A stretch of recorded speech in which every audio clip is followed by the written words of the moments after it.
Hello guys, welcome to Generation Unravel. In this video, I'm going to be showing you how you can unlink your Rockstar Games social account from your Epic Games account. And what you need to do is head over to your profile here on the right side, click on settings, and it shall bring you to this page where you see the linked account button.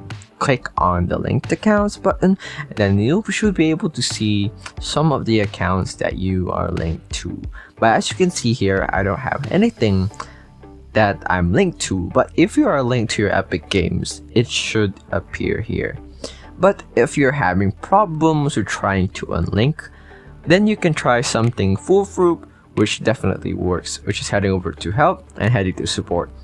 Because me myself having experienced problems too, I have talked with Rockstar employees themselves or like the support center, and you just need to type in your username and type description of the problem you're facing. Let's say I want to unlink my account from Epic Games, and just hit on submit down here, and the estimated response is around 24 hours.